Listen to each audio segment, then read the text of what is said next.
the other day, I read a book called Sly Flourish's Lazy Dungeon Master.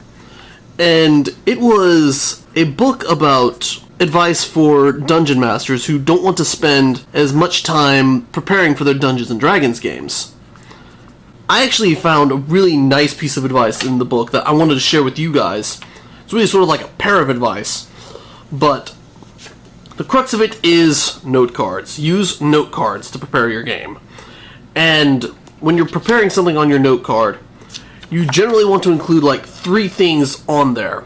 Since the book Sly Flourish's Lazy Dungeon Master was about Dungeons & Dragons, they naturally used a fantasy setting and stuff you would find in a fantasy setting on the note cards.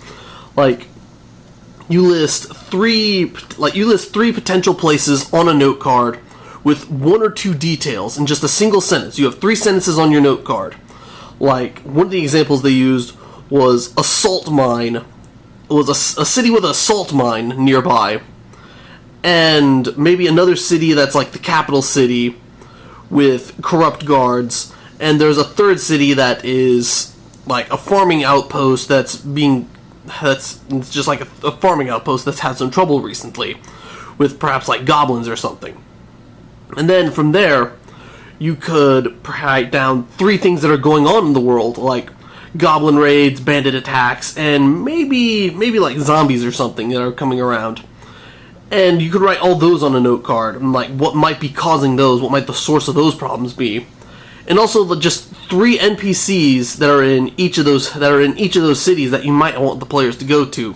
So you just put 3 important details on each index card as you need, and you can just sort of expand it from there, and you rely more on your improv skills than, plotting everything out. Because one of the places that you've planned out and spent a lot of detail on, the players might not be interested in. And that's just going to be a bunch of effort you put into it and it didn't work. Well, you just came up with like a 1 sentence blurb of it in just like a couple minutes, so there's not really if the players don't want to go there, there's not much of a problem there. And that also makes it easier to reuse things when you're poring over your notes, because you don't have pages upon pages to read through and figure out where you were going with somewhere.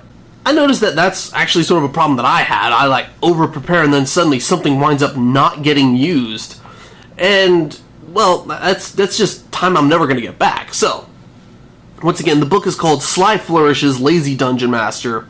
It's mostly geared towards Dungeons & Dragons, but it's got a lot of great information you can use in other games as well. I'm going to include a link in the description of where you can find a copy of it for yourself. So, with all that said, I am Aaron Darshadel, and I will see you all next time.